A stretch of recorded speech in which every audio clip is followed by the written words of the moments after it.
I am delighted to have this lady here tonight. You all know Julie Andrews. Did you know that by the age of 10, Julie Andrews had performed before the Queen Mother? At 13, she appeared at a command performance. At 21, she was the toast of Broadway in My Fair Lady. Won an Oscar for film debut in Mary Poppins. And her latest movie hits included 10, S.O.B., and Victor Victoria. And this is her first time with us, is it not? Hard to believe it. Would you welcome, please, Miss Julie Andrews? Yeah.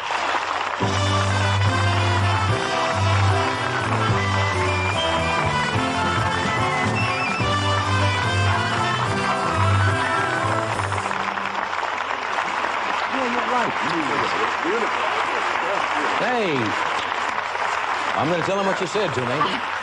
We have no secrets on this show. She said to me as we were giving a little kiss, why do you always say Miss Julie Andrews? I guess you should be Miss or just plain Julie Andrews. Yeah. Or Julie. Yeah. Why do I get the feeling you have been on this show before? I'm serious. I thought you had too. I don't know. But you never have been on The Tonight Show. You never asked. You know, I remember one night I had Janet Leigh some years ago, and I turned to her and I said, you know, it's so nice to finally have you on The Tonight Show after all these years. And she said, I was on with you last year. And I had absolutely nothing to say. I just sat there and we looked at each other. Oh, God. But I'm delighted to have you here. Thank you, John. In the introduction, it said appearing at 10 years of age because your parents were in the entertainment business, Yep. right? The whole family was in vaudeville, and my mum played the piano, and my stepfather sang, and they Right. had an act for many years, and I joined it for a while. Was it vaudeville? Yep. I sort of saw the end of vaudeville, really. I saw the dying. I kind of missed years it of it. because it was great entertainment. It was. I mean, but mine was in England, not here in America. Now, what did you do in the act when you were working in the Well, I sang. I had a sort of freak voice when I was a kid. I had Right. like a 5-octave range and could sing phenomenal coloratura things. Right. So that was my gimmick. And so I came out in little, what do you call them, Mary Janes, those little shoes, and Yeah. short little dress, and sang my heart out. And Did you want to do it, or did your parents kind of just bring you into the well, act? both. Yeah. I in those days, I felt very special, and it kind of gave me Right. something, gave me an identity, and I felt rather good at school and things like that. What kind of But, acts did you work with? Oh, everything. I mean... Animal acts, the whole... crocodiles, yes, dogs, acrobats. You don't see any good crocodile acts anymore. Monkeys. The youngsters today have missed the great crocodile acts of all times. And all the great English comedians, which was quite a thrill for me. Yeah, they've had some great comedy actors Oh, yes. Yeah. come out of England. Yeah. I did a joke about you on the Academy Awards this year. Oh, yes? Yeah, because you appeared in your husband's film, S.O.B., and almost 180 degrees from your image, you appeared topless. Almost 180 degrees, right? Yes.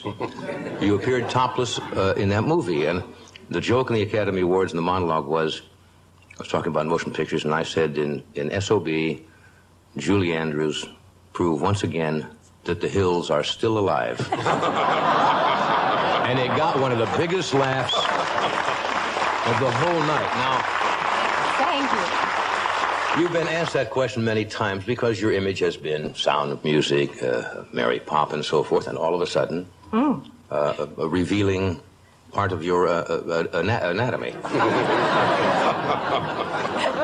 Why do I get stutter when I think of sex? But you know, how did that come about? Now, it was tastefully done. Yeah. Blake wrote the screenplay about 9 years before. Right. And I saw the pages as they came hot off the typewriter. And I knew that he hoped I would do the role. Mm-hmm. And so I kind of knew what was in store for me. So I had 9 years to get ready for it. Yeah. Did you have any second thoughts when it came to the moment of No, truth? No second thoughts. I just hoped it wouldn't be, the air conditioning wouldn't be too cold or anything like that. Do people still envision you as running through the hills of Austria? Well, a lot of people still do, I guess. And in truth, there was one time when I did shock an awful lot of tourists in Switzerland. You know, we lived there, and I was getting ready for a concert or something that I was doing. And I really felt out of shape, really badly out of shape. So I thought, oh, I know what I'll do. I'll just, run around the farmhouses and Well, that's fun. up the hills and down and whatever. So I thought, well, while I'm doing it, I might as well sing a little bit. And I was going, the hills are alive. And over the crest of the hill came a whole bunch of tourists. And they must think that I do that all Isn't the time. that wonderful? I felt such an It's a idiot. wonderful story, yeah. My God, it's real But life. I felt so foolish. We're going to take a short break. We're coming right back. Stay where you are.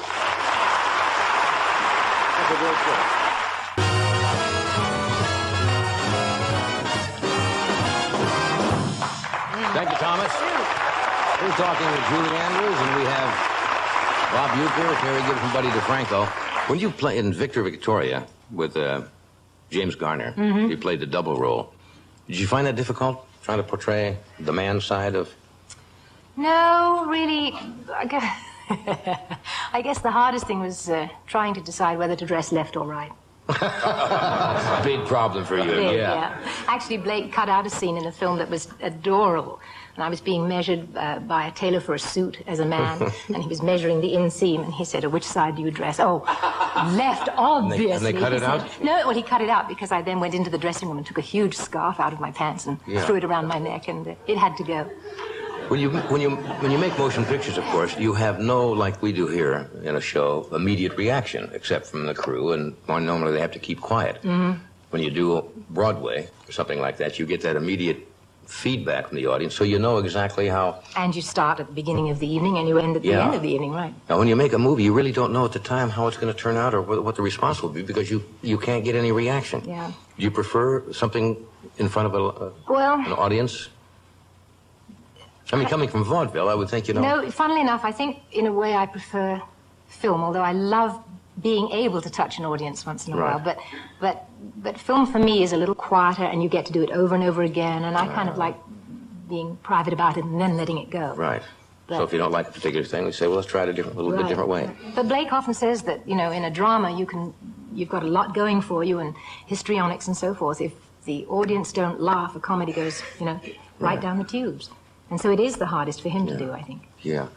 You've got a special, you're with Bob Hope special, I think, this Sunday night on NBC. It's a tribute to the Pink Panthers. That's right. Pink Panthers' 20th birthday, I think, and Bob's having fun with I cannot believe that originally started 20 years ago. Yeah. Peter Sellers didn't do the first one, did he? Yes, he did. Yeah. Then there was somebody else that... Yes. Sellers did like 2, I believe. I know it is. Alvin Arkin. That's right. Yeah. And, Alvin Arkin did it for one movie. But Blake didn't direct that one. Yeah. And then eventually they all came back with Sellers again. So they have a lot of films that people have not seen, I guess. From, and tremendous amount of takes and footage, and that's all on the special on Sunday. Yeah. Who else is on with you? All friends. I mean, Robert Preston from Victor Victoria, Dudley Moore, Bernadette Peters, Dean Martin, Robert Wagner, Bob Hope.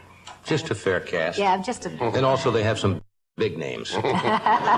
Anyway, that's Sunday here on NBC, I guess, at what time, Freddie? 2 hours. You would know that. 2 hours after dark.